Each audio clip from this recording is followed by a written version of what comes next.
Welcome back to IAS Study. We have started a discussion of the sixth unit ethics in public administration, and in the last video, we talked about why do we need ethics in public administration, and we talked about status of ethics in public administration and factors that determine status of ethics in public administration. We have finished this. Now we are going to take up the problems of ethics in public administration. See, ethics or the morality in public administration, it is not one time declaration. Every conduct, every act, you have to follow this morality because you are going to impact the n number of people there. So you are responsible for their welfare, you are responsible for the delivery of services. So whatever action you take, whatever the decisions you make sure that there is a factor of morality, there is a factor of ethicality in your decision making. So it means that for effective functioning and to uphold the public trust and to uphold the institutional sustainability, ethics is extremely important. So why we had a discussion in a last video, in a detailed discussion, why do we need this? Because it's not one isolated event. The entire working of ethics, entire working of a public servant, civil servant, should be based on these ethical values, should be based on these foundational values. But in order to implement all these things, in order to inculcate these foundational values, there are challenges in administration. If I am a civil servant, I have to face a lot of obstacles, a lot of challenges to inculcate, to follow, to implement these foundational values in my conduct. Let's talk about all these things.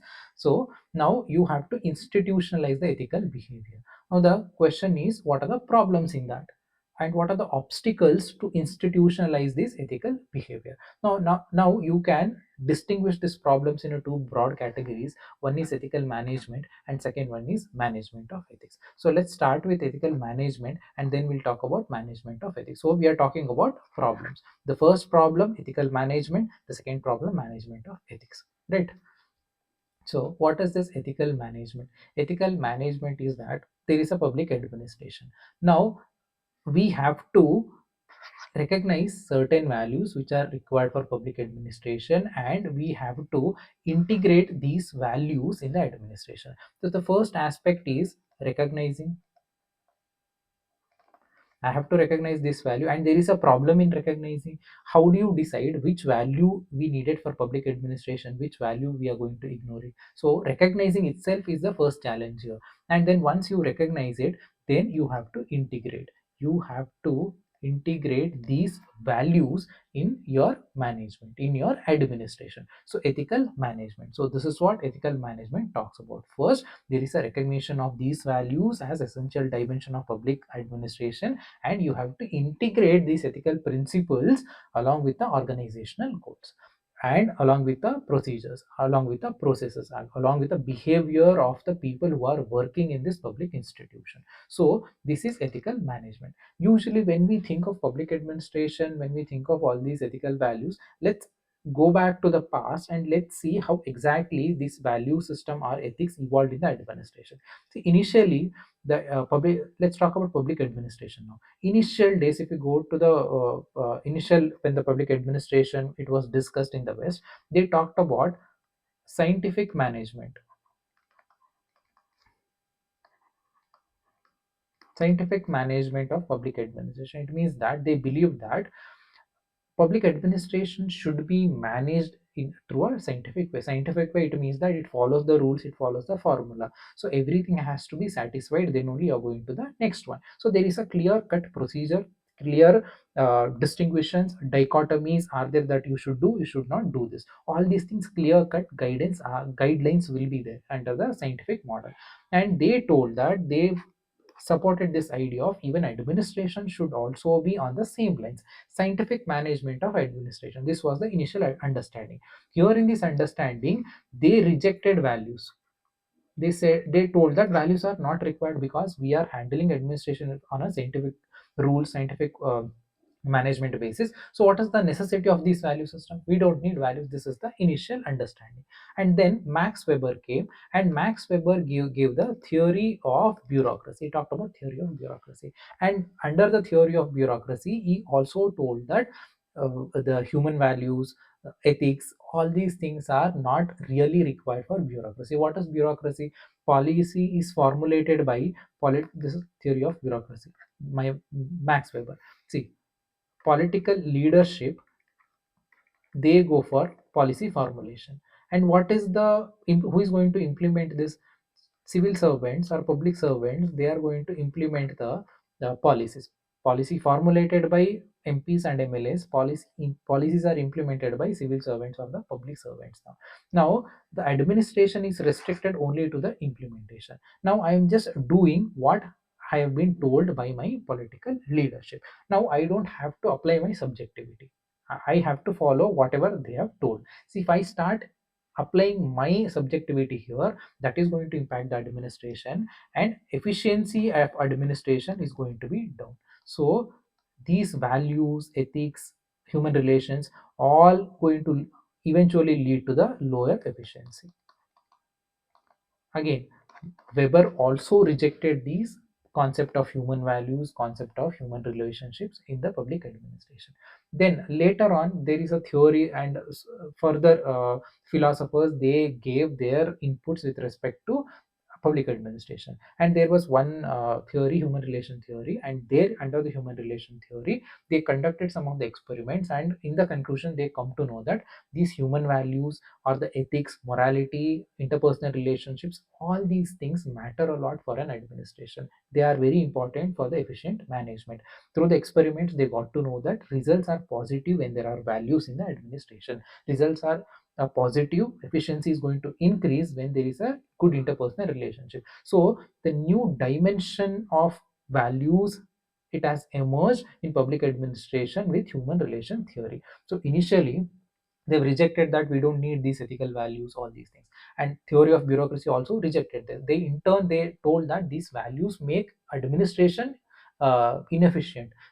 They were negative with respect to these ethical values or foundational values. But later on, they've accepted it through various studies and through various experiments. They understood that these values are extremely, extremely important. So the moral values, ethical values are important for administration. So now they have understood it.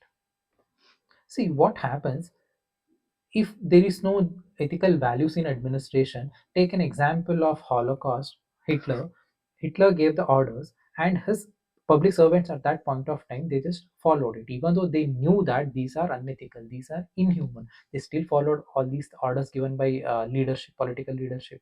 At the same time, Stalin's purges and China's cultural revolution, here the order is given by higher authorities, and people, the public servants are working for the government, they blindly followed this. And what is the consequences? It is a severe inhuman destruction. This is what happened. And even Shah Commission also, in India, talked about Indian emergency period. The political leadership gave a call of emergency, but Indian public servant, they did not question it. They just followed it, and the break of constitution, break of statutory laws, the rules and regulation, everything happened because of the compromise of civil servant, because of the compromise of public servants in the country. So this is what they told. Here it clearly shows that necessity of these values in administration, it is extremely important. In order to avoid these kind of consequences in future, the public servant should have these values. He should have that value of integrity. He should have that value of non-partisanship. He should have the value of compassion. He should have the value of dedication. All these values should be there. So it is very much necessary. Ethical management is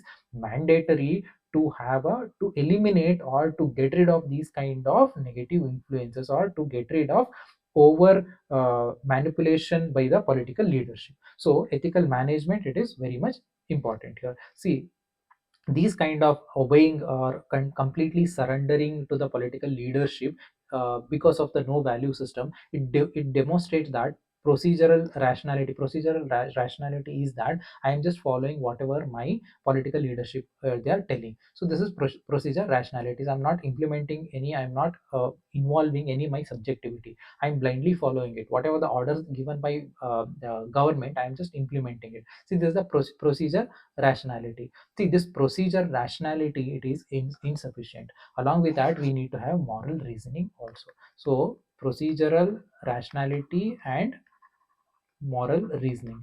So we should move from procedural rationality to moral reasoning. That does not mean that I am going to obstruct each and every decision of government. Even that is also not the case. Here, there should be a moral reasoning, moral rationality, not the procedural rationality. So this is what we need. This is what ethical management is all about.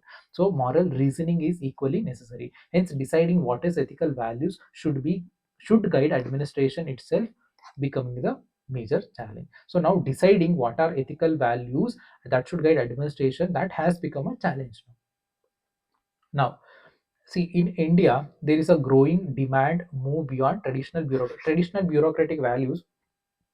If you look at the scientific value system theory of bureaucracy, they talked about neutrality, that I am here just to implement policies, not to formulate policies. So neutrality, anonymity, procedural rationality, this is what these are the values. These are the values of traditional bureaucracy. Now we have to move from that traditional bureaucracy to modern democratic administrative system. And this modern democratic system, it has certain value system, it has certain founding principles, ethical principles, that has to be inculcated in the conduct of public services. And what are these values? Initial values are neutrality, anonymity, proceduralism. Now these values are negated, they are rejected. Now the new value systems have emerged for public administration: justice and fairness, commitment, accountability and transparency, responsiveness and equality, tolerance, altruism, empathy and compassion, excellence in performance. These are some of the values, foundational values of administration.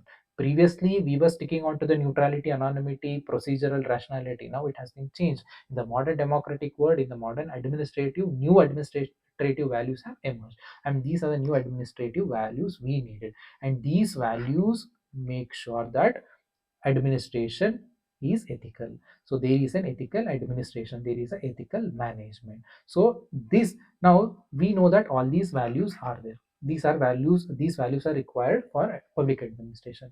Now the thing is, how do you apply it? You have recognized this value.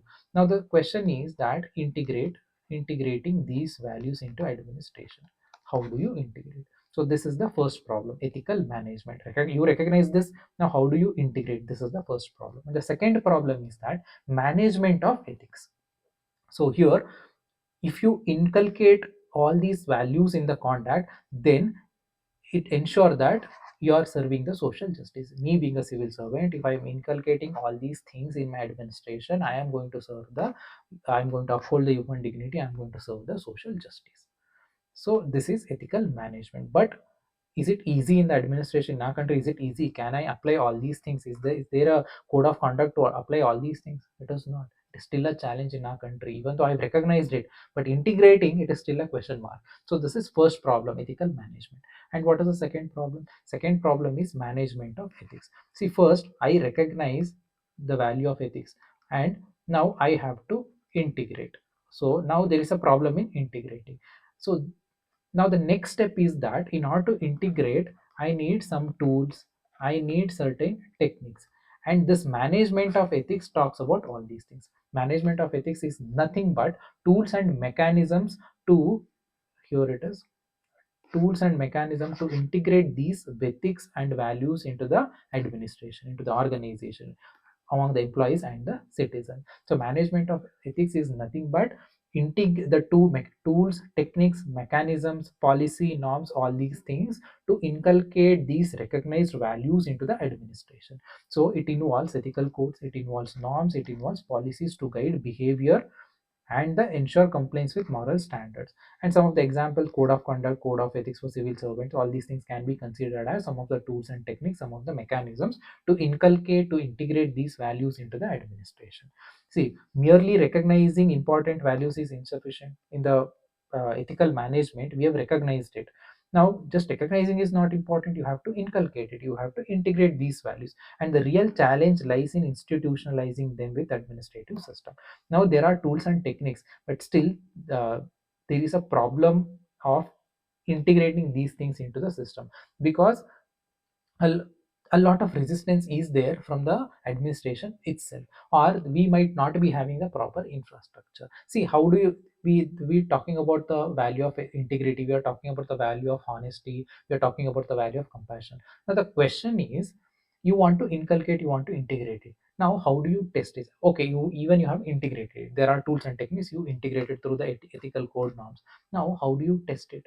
How can I test the honesty of a person? How can I test the compassion level of a administrator? It is impossible to do it. That is another problem, another obstacle. Management of ethics, again, there is a problem of ethics in administration. It is that I cannot test it, I cannot contest it. This is the problem of ethics in public administration. Merely recognizing the important values is insufficient. The real challenge lies in institutionalizing them with administrative system and everyday decision making. I have to inculcate it, right? Then, while values are often discussed, their operationalization requires innovative, multidimensional, sustained efforts, making ethics management a major governance challenge. See, to integrate these things, there is a multidimensional efforts, there is a sustainable efforts are required. So again, these are challenges for management of ethics. Now this topic talks about some of the tools and mechanisms for managing ethics. So let's go through with the tools. First is accountability tools. Through this, through a performance appraisal, audits, legislative oversight, you can ensure that ethics is followed in administration. Ethics is integrated in administrative system through accountability tools. Accountability, responsibility, responsiveness, these are foundational values of civil services. Now if there are some tools for accountability, now through the audits, the audit agencies can question the public servant, and legislators can question the through the oversight, they can question the public service, or they can question the civil services, they can question the public administration. So these kind of administrative tools ensure integration of ethics in administration, public administration. And code of conduct and ethical guidelines, they give the guidelines what is right and what is wrong, and all you have to do is just follow them. By following them, you can ensure ethical management. So again, this is another way to ensure management of ethics. And then monitoring mechanism, like there will be internal vigilism to make sure that there is any breach of these values. External review, survey, social audits, through this also you can ensure the ethical integration. And supportive structures like incentivism, reward system, protection of honest officers, ethical committees at the company level, all these things can also boost the management of ethics and administration. And ethical and final audits at intergovernmental and organizational levels, professional socialization like training, sensitization, induction programs, they can also help in management of ethics. Whistleblower protection, with safeguard mechanisms against misuse. We are going to talk about whistleblowers in detail in the next chapter, so just remember this. You can use it in your answers. Whistleblower protection, citizen partisanship like RTI, social audit, grievance redressal, reporting malpractices. See, this increase the transparency and accountability factor. Transparency factor in administration. Transparency is also one of the values of public administration. And then clear definition of leadership responsibilities and ethical role modeling, assertive and transparent communication within organization. These are some of the tools and mechanisms for managing ethics. And the same thing has been repeated. I think this is it. We finished why do we need ethics. We talked about status, and we talked about problems, right? So I'll see you guys in the next video. Have a